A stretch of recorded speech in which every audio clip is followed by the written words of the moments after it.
né? Nessa oportunidade, tenho a honra de chamar aqui ao nosso palco o Gustavo Cerbasi. Seja bem-vindo, Gustavo, por favor. Ele que é a maior referência em educação financeira do nosso Brasil. Obrigado. Gustavo é mestre em finanças pela USP, graduado em administração pública pela FGV e também consultor, professor, palestrante, um vasto currículo e autor de 16 livros com mais de 3 milhões, minha gente, de exemplares vendidos. E olha, foi eleito pela revista Época um dos 100 brasileiros mais influentes. Vamos então a essa temática sobre inteligência financeira e sustentável nos negócios. Com a palavra, por favor. Muito obrigado, Milena. Boa tarde a todos. É uma honra estar participando desse primeiro painel aqui, a convite da Aldo, no Aldo Revolution 4.0. Obrigado, Juliano, pela oportunidade. Parabéns pela estrutura, pelo time reunido. Obrigado pelo carinho de ter intérprete de Libras aqui, me ajudando a comunicar melhor também. E é uma honra estar com vocês, gente, porque meu trabalho, ele nos últimos 24 anos tem sido trabalhar inteligência financeira, educar para finanças. E o que eu estaria fazendo num evento que discute sobre revolução solar, geração de energia, autogeração? Eu estou aqui porque essa geração faz parte da minha vida desde 2017. Em 2015 eu comprei uma casa de campo, decidi reformar essa casa de campo e estava preocupado com escassez, com falta de água, falta de energia, talvez excesso de esgoto que uma casa pudesse gerar. Ela está instalada numa área de proteção ambiental lá em São Paulo. E eu descobri uma série de possibilidades que eu poderia incorporar à minha casa se eu cuidasse dessas estruturas, daquilo que eu coloquei na casa, com carinho ao longo de um certo tempo. E hoje eu chego aqui no Aldo Revolution pensando que talvez muitos de vocês acreditem que vocês estejam vendendo energia, estejam vendendo autogeração. Não é isso que vocês vendem. Vocês vendem muito mais do que isso. Vocês vendem soluções que na verdade podem trazer tranquilidade, independência, orgulho de não ser um problema para a sociedade. Então, eu vou falar de inteligência financeira para o negócio de vocês, mas antes eu trouxe um case da minha vida. O que aconteceu na minha casa nos últimos anos para que eu estivesse aqui falando com vocês.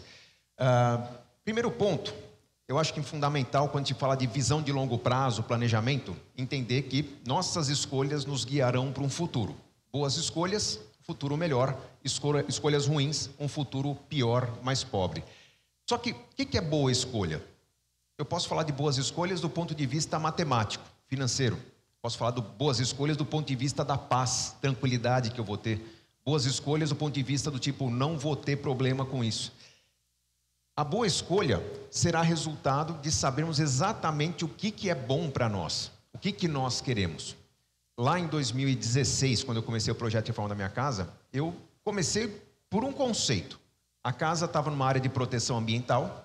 Eu tinha um problema que eu recebia muitos amigos em casa. Quando muitos amigos vinham à minha casa, usavam muito o banheiro. E aquela casa tinha uma fossa que enchia rapidamente. Ela não transbordava, não tinha problema.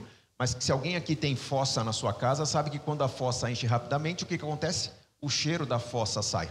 Então, a gente começava um sábado todo mundo feliz, confraternizando. No domingo à tarde, todo mundo saía com o nariz apertado. Pô, não tá legal aqui, né? Cheiro de esgoto. Eu quero mudar isso aqui, eu quero tentar mover a fossa. Quero tentar afastar a fossa da casa. E aí encontrei um profissional que me disse, você pode tirar a fossa da sua casa. O que eu queria? Eu queria, numa casa que tinha sido adquirida, eu conto essa história no 16º dos meus livros, A Riqueza da Vida Simples, eu tenho detalhes dessa história.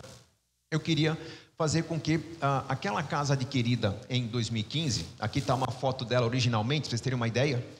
No topo, a casa, ela comporta ali mais ou menos 16 a 20 pessoas para dormir, 20 quando são crianças, 16 quando são adultos. Tinha uma piscininha, tinha uma área para fazer churrasco, um campo de futebol, a casa do caseiro. Não é um espaço pequeno, 6 mil metros quadrados no total, porque daqui para baixo eu tenho 20% do terreno que eu não posso desmatar. Colina, terreno em declive, um bom espaço. Falei, bom, vou fazer um investimento para melhorar essa casa.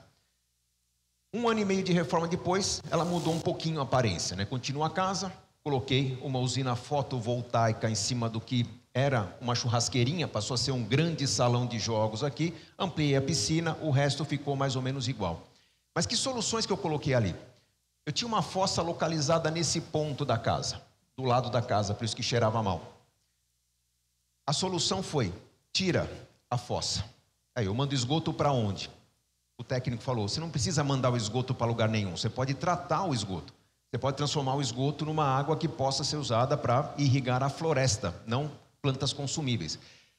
Na lógica de aproveitar o recurso que eu tinha, eu falei, bom, mas se o esgoto eu posso aproveitar, por que eu não posso aproveitar a água da chuva? Eu criei um sistema de captação de água lá embaixo. E o que parecia ser muito abundante também, por que não usar a energia solar para produzir tudo o que eu necessitava da casa? Então, enfim, essa ficou a configuração da minha casa após a reforma. Um projeto que, vamos lá, aqui, eu nitidamente percebi que fiz um investimento sustentável, porque todas as decisões que eu tomei nessa reforma foram decisões do tipo, quanto que eu estou colocando de dinheiro, quanto eu irei aproveitar desse dinheiro, quanto que eu irei economizar ao longo do tempo.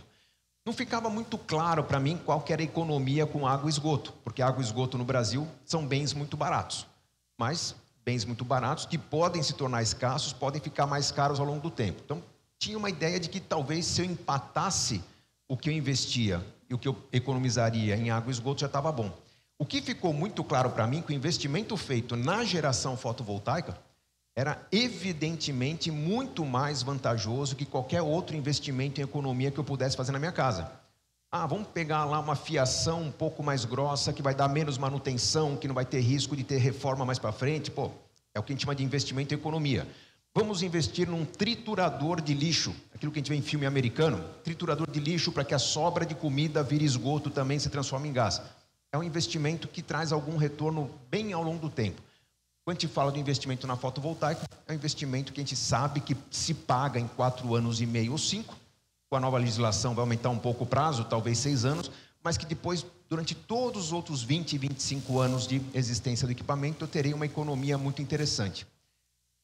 A reforma ficou pronta no final de 2017, começo de 2018. Desde então, todo o consumo que eu tenho na casa, aquecimento de piscina, ar-condicionado do salão de jogos, ar-condicionado dos quartos, iluminação dos jardins, carregador do meu carro, que é 100% elétrico, todo o consumo praticamente não pesa no bolso. Então, atravessei uma pandemia, por exemplo, vendo as pessoas falarem sobre bandeira amarela, bandeira vermelha de energia. Para mim, não afetou em nada.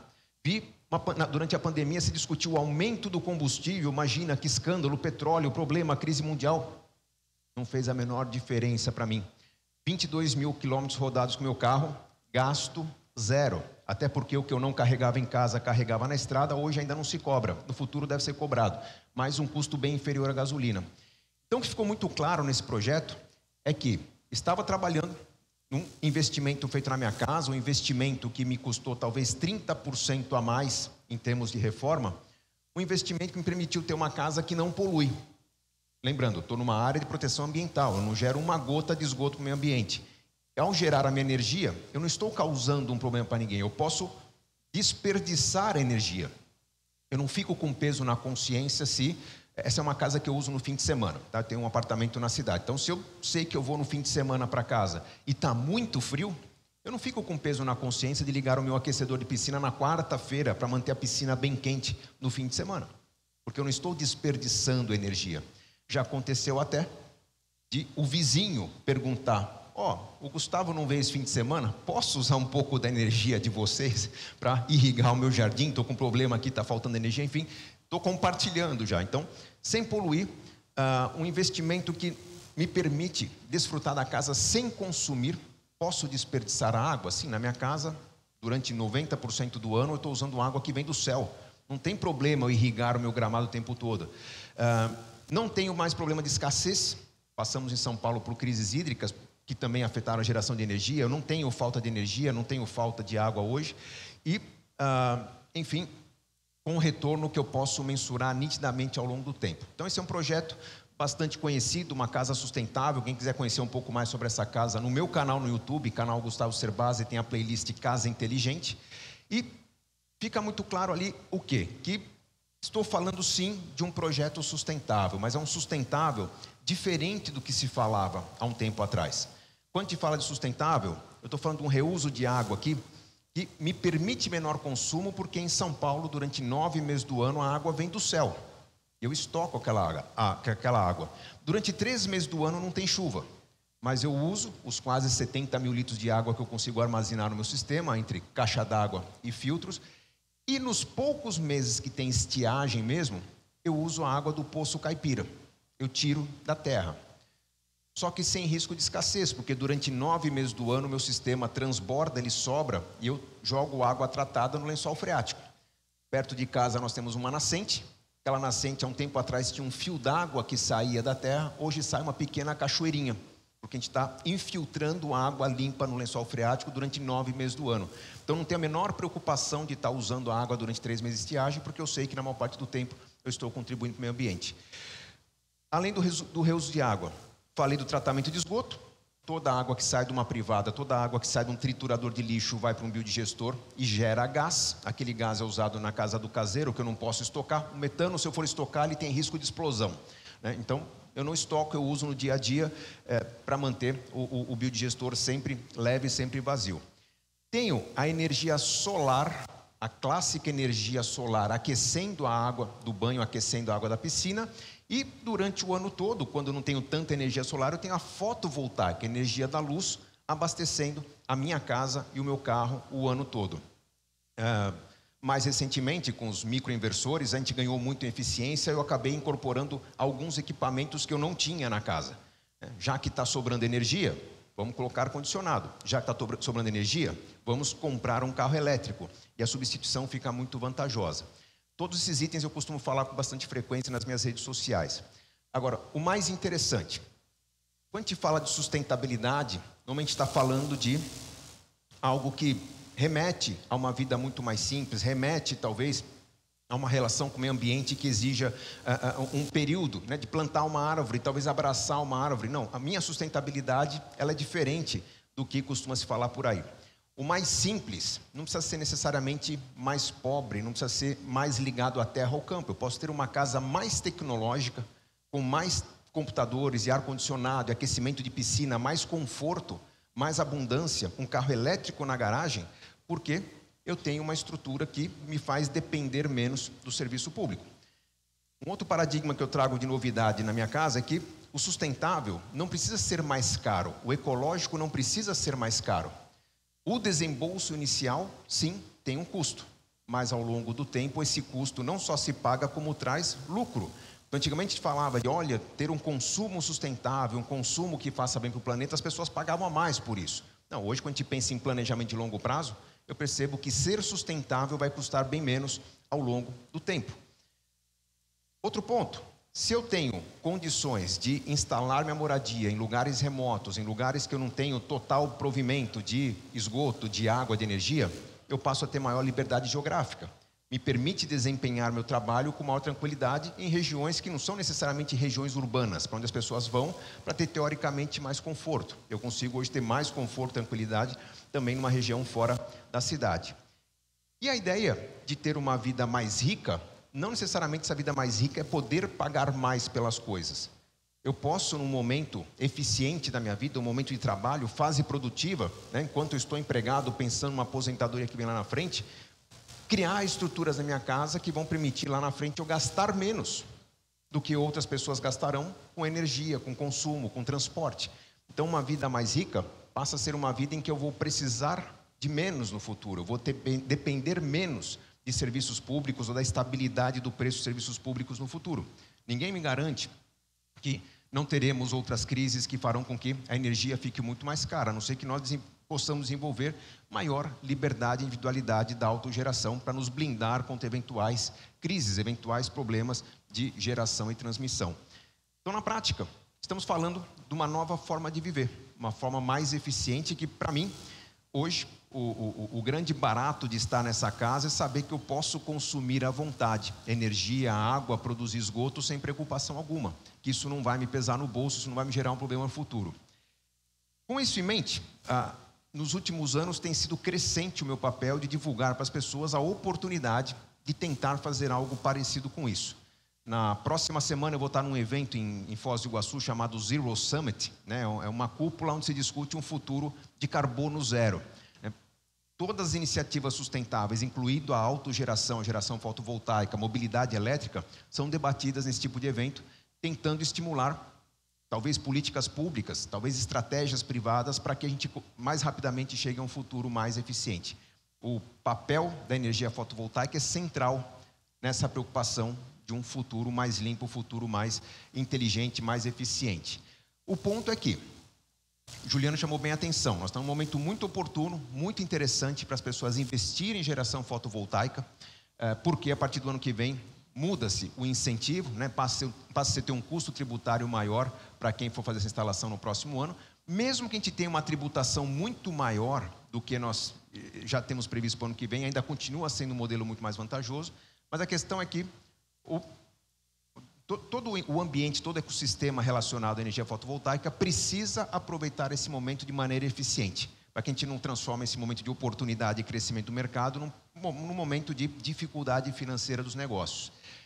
Como que a gente trabalha isso? Vamos lá, é a leitura que eu faço para o negócio de vocês, integradores, alguns futuros integradores aqui. E aí a preocupação que eu tinha aqui é de trazer uma leitura de como nós podemos trabalhar a gestão de um negócio que talvez nasceu como oportunidade de atender um mercado em transformação. A oportunidade está clara e o sucesso também está claro. Agora, nem sempre o sucesso se traduz em resultados. Eu vou explicar por quê, usando argumentos da inteligência financeira. Primeiro ponto que nós temos que entender. Vocês, integradores, têm seus negócios, têm suas empresas, né? Se a empresa de algum de vocês tiver dificuldades, vocês provavelmente vão chamar algum consultor, algum especialista para avaliar. Eu, durante muito tempo na minha vida, trabalhei como esse tipo de especialista, que analisava os problemas de pequenas e médias empresas para entender como fazer com que o lucro que não estava aparecendo começasse a aparecer. Primeiro ponto que o especialista observa ao estudar o caso de uma empresa é a contabilidade. Peço desculpas para quem não tem experiência com contabilidade, vou dar uma pequena aula de contabilidade para vocês entenderem o tamanho do problema e como que a gente chega à solução. Como é que uma pessoa de fora da empresa pode enxergar problemas que alguém de dentro não enxerga?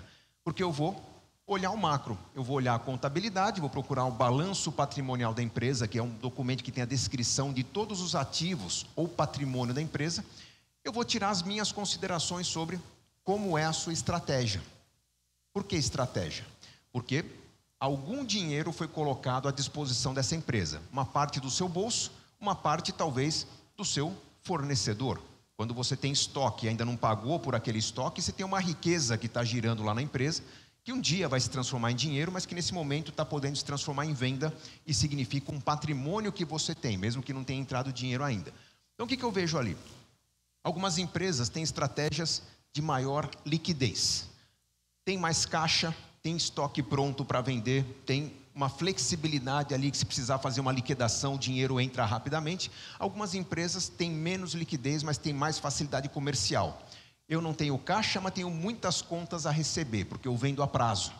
Meu cliente, para comprar de mim, pode pagar em 7, 8, 10 vezes, então eu tenho muitos recebíveis. É um ativo. Se eu fechar a empresa hoje, tudo isso que vai entrar de dinheiro no futuro é uma riqueza que eu tenho, eu posso negociar isso. Algumas empresas têm estoque, algumas não têm estoque porque o seu fornecedor garante o estoque na hora de vender. Algumas empresas têm ativos imobilizados próprios. A loja é minha, o galpão é meu. Outras não têm ativo próprio, alugam esse galpão, vira despesa. Então, quando o consultor chega na empresa, ele está vendo a sua capacidade de adotar uma estratégia que crie riqueza. Nada traduz melhor uma empresa do que a estratégia descrita nos números do seu ativo. Nada traduz melhor em termos financeiros. Quando eu olho a outra parte do balanço patrimonial, eu estou percebendo qual que é a história que conta de onde veio o dinheiro. Isso aqui não existe, é apenas uma referência para me explicar de onde veio o dinheiro que está aqui. Eu tenho um patrimônio. Parte desse patrimônio só existe porque eu ainda não paguei impostos que vencem no fim do mês, o fornecedor que me deu 2 meses para pagar, eventuais salários a pagar no fim do mês também. Então, o dinheiro que vai sair da empresa daqui para frente, em algum momento na frente, está aqui, descrito. Então, o dinheiro só está na empresa porque ainda não saiu. Normalmente, a gente espera que entre algum dinheiro no lugar daquele que eu preciso, daquele que teoricamente vai sair para pagar, para que eu mantenha a saúde da empresa. Se eu considerar todo o patrimônio da empresa, ou todo o ativo, e tirar a parte que não é minha, a parte que eu vou pagar, o patrimônio livre das dívidas, ou patrimônio líquido, teoricamente é uma medida do valor da minha empresa. Por que eu estou falando isso? Porque se você, em algum momento, decidiu montar um negócio, uma empresa integradora, uma empresa vendedora de serviços, prestadora de serviços, você poderia usar esse dinheiro para aplicar num banco, aplicar na cooperativa, comprar um imóvel barato, vender mais caro, comprar um carro em leilão, vender com lucro. Por que você aplicou na sua empresa? Porque você entendeu que ao aplicar nessa estratégia, você vai, com essa estratégia, gerar algumas receitas, vai pagar suas despesas, vai chegar no lucro, e esse lucro que você vai ter será maior do que o que você teria investindo em ações, investindo em criptomoedas, investindo num negócio de compra e venda de bens. Você apostou nisso. Se esse é o melhor investimento que você encontrou no mundo, deveria ser quase que intuitivo, pelo menos cabeça de investidor, sendo esse o melhor investimento, deveria ser quase intuitivo que a melhor coisa que você pode fazer com o dinheiro que você tem na mão é investir mais nesse negócio. E alguém está pensando, pô, lá vem esse cara me convencer a não tirar dinheiro da empresa, né? Mas o que eu quero convencer você, gente? Que se você viu aqui um bom investimento, gerou lucro com esse investimento, com esse lucro você decidiu colocar mais na empresa, você aumentou o valor do ativo, você vitaminou essa estratégia, num próximo momento você consegue ter mais receita. Com mais receita vai ter mais despesa, mas vai ter mais lucro. Com mais lucro vai ter mais chance de crescer. Como investidor que eu sou, eu uso aquela lógica da espiral do crescimento. Se eu compro um imóvel por 100 mil, vendo por 120, pego 20, levo a família para Disney. Acho que com 20 não leva para Disney coisa nenhuma. Levo lá para, sei lá, Costa do Sauípe, né? Então, passei férias com a minha família, voltei aos 100 mil, eu não fiquei mais rico. Eu mantive minha riqueza em 100 mil reais.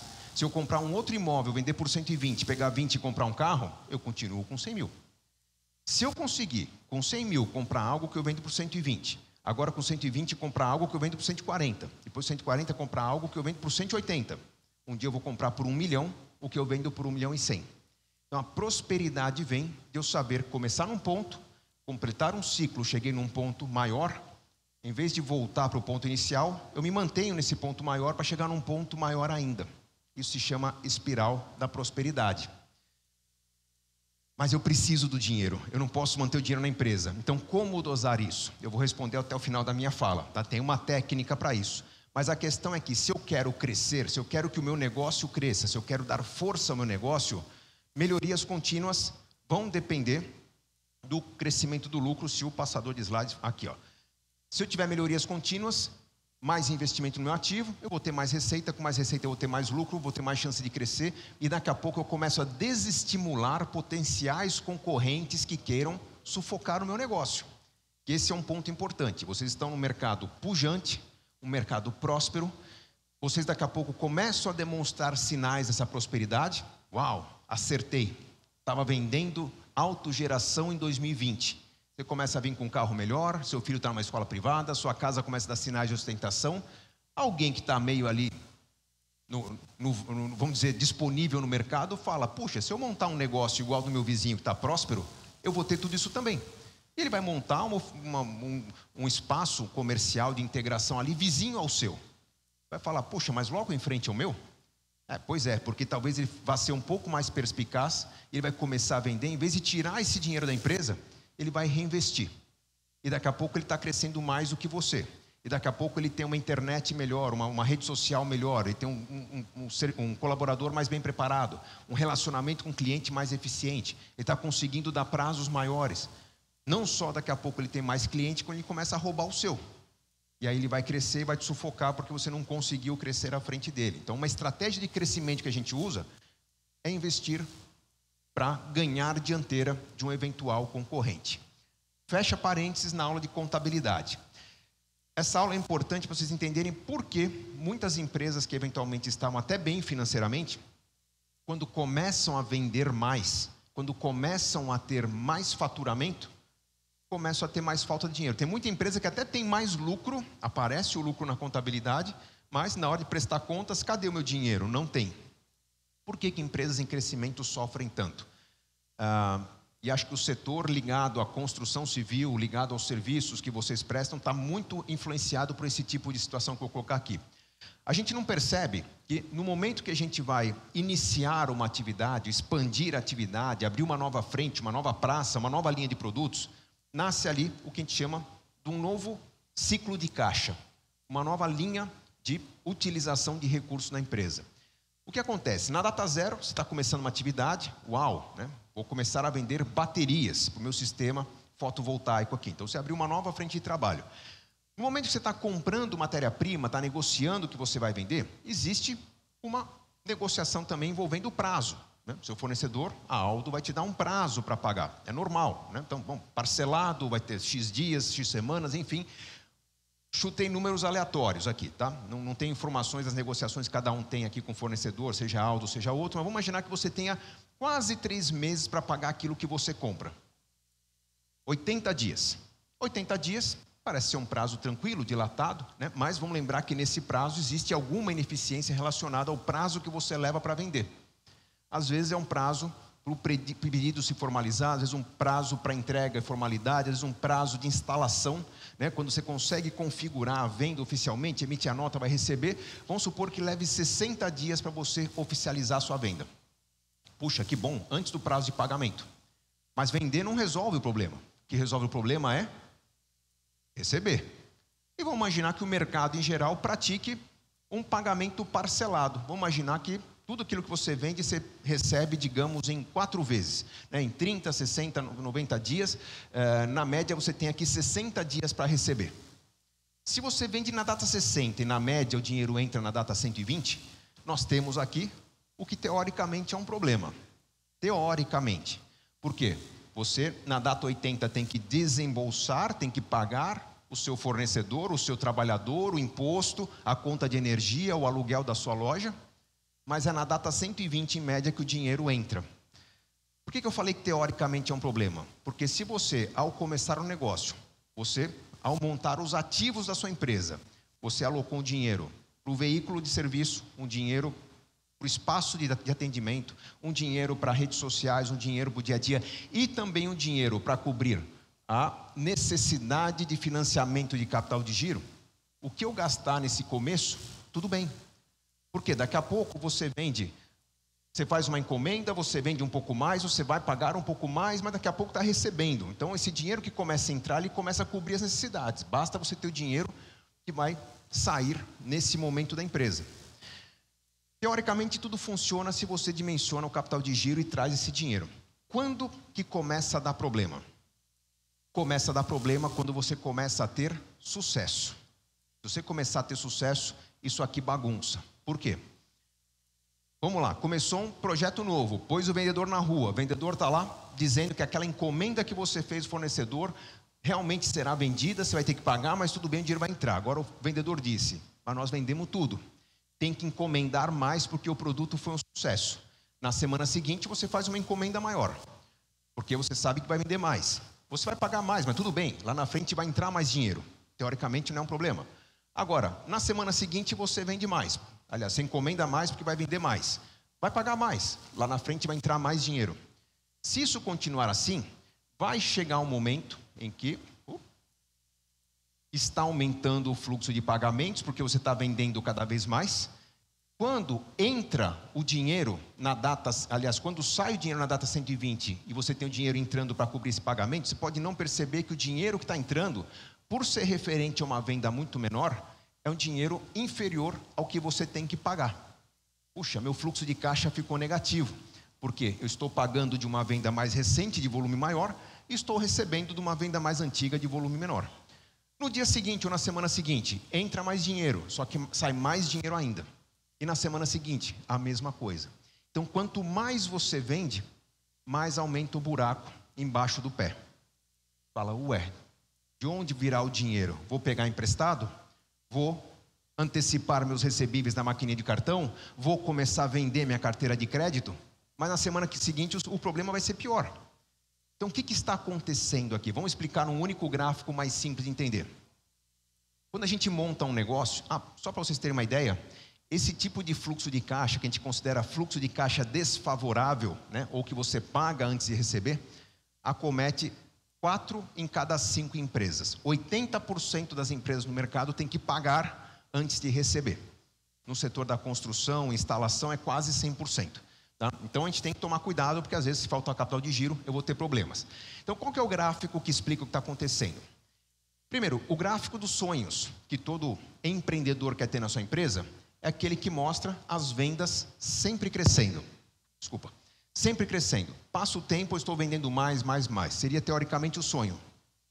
Só que eu posso não perceber que se eu continuar sempre crescendo minhas vendas, aquele caixa que eu coloquei na empresa, como capital de giro, vai sendo consumido.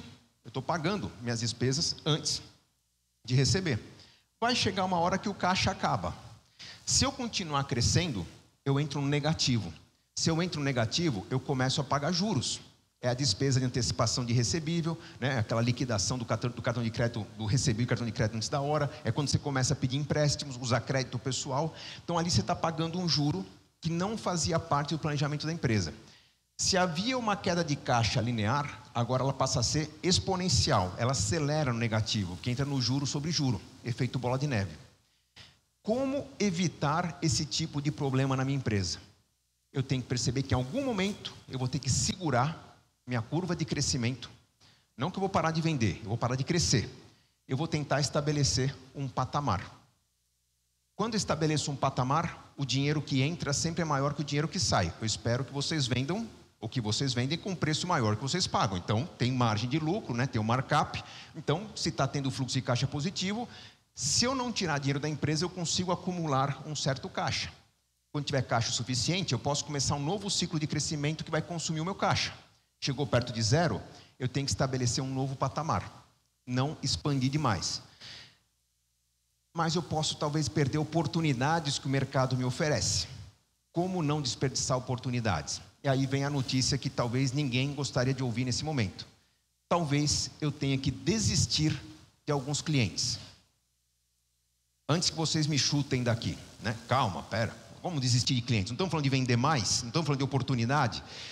Se eu tenho uma gama de serviços na empresa que eu montei, na empresa que eu atuo, eu tenho que perceber quais são os serviços que são mais interessantes em determinados momentos, quais me dão maior margem, quais me dão mais eficiência, quais me dão maior fôlego.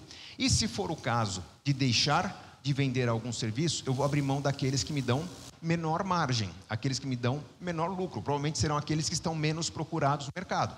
Então, se eu tenho um boom em alguma atividade, eu vou ter que deixar de vender outras. Mas o meu cliente vem procurar, Gustavo. Se o seu cliente vem procurar, por que não alguma estratégia intermediária ou temporária? Por exemplo, vamos dar uma situação aqui. Você tem lá multi-operações. Vamos imaginar que tem serviço por satélite, você tem geração fotovoltaica, você tem câmera de segurança, você tem internet, você tem serviços de aterramento. Estou chutando, tá? O que eu imagino que tem algum tipo de conexão com o trabalho de vocês. Alguns serviços mais eficientes, alguns menos. Se de repente os menos eficientes nesse momento eu tenho demanda do meu cliente, e vender esse serviço significa acabar com o meu caixa e me jogar num custo do juro que eu não quero pagar, por que não fazer uma parceria com alguém que não tenha a venda dos serviços que são mais eficientes para mim?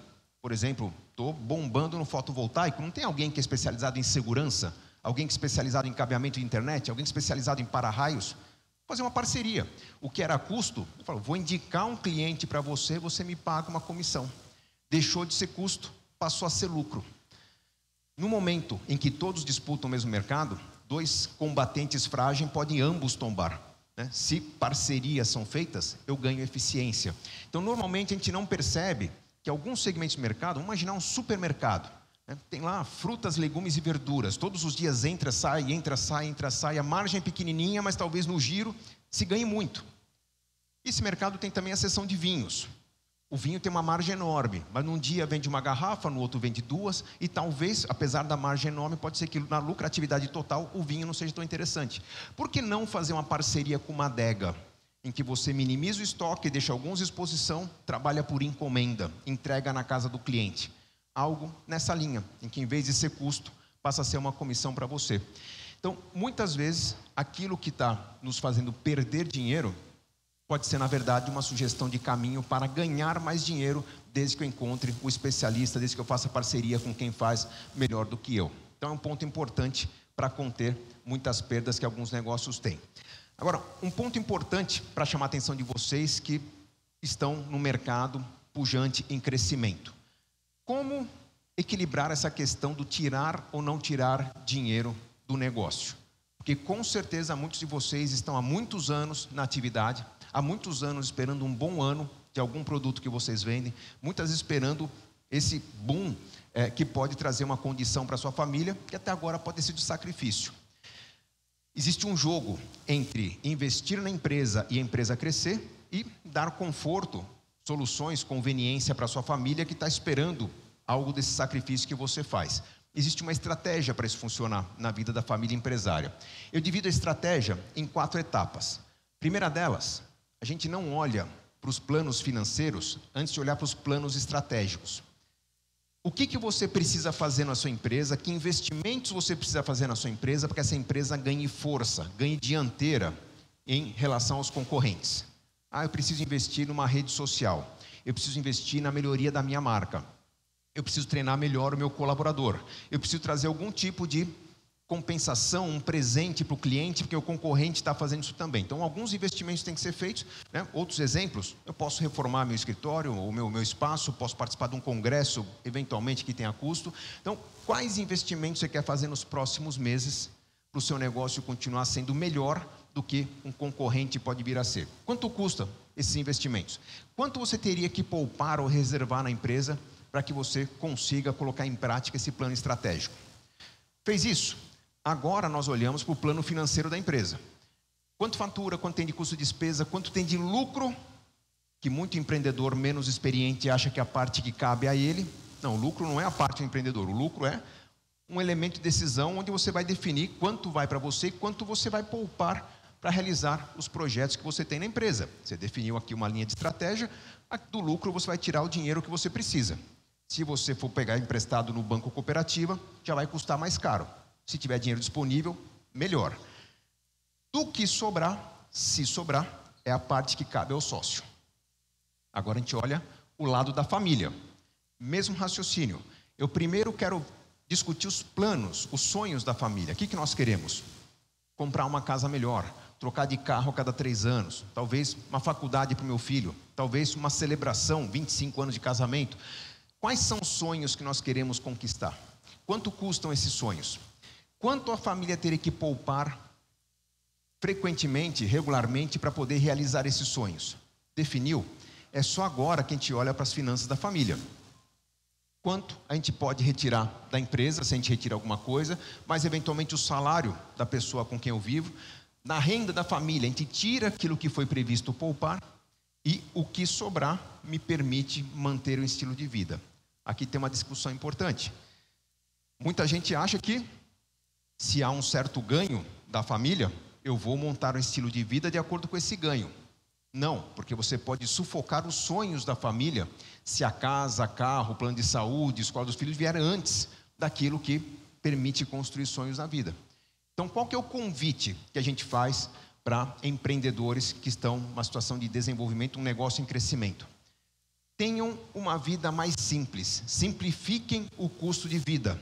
Não prometendo à família que lá no futuro vai ser uma vida mais próxima, mas para deixar claro para a família que esse é o caminho para investir no seu negócio, que está em crescimento, um momento bom, porque ao investir bem no seu negócio, você terá mais condições de receita nos próximos meses, com mais condições de receita terá um melhor lucro, com melhor lucro vai retirar mais resultados e você vai compensar eventuais sacrifícios feitos no curto prazo. Sacrifícios podem, devem ser feitos quando há um objetivo muito claro a ser conquistado, há um projeto, aliás, 2 projetos sendo construídos, e quando esses sacrifícios têm data para acabar. Quando tem algo claro para colher. A gente tolera o sacrifício por um tempo quando a celebração está evidente. Quando o sacrifício é contínuo pela vida toda, a gente está falando de sofrimento, de tornar-se workaholic. Quando tem uma celebração lá na frente, estou falando de uma gincana, de colher o prêmio o quanto antes. Essa lógica faz com que a gente perceba que o planejamento pessoal está totalmente conectado com o planejamento financeiro.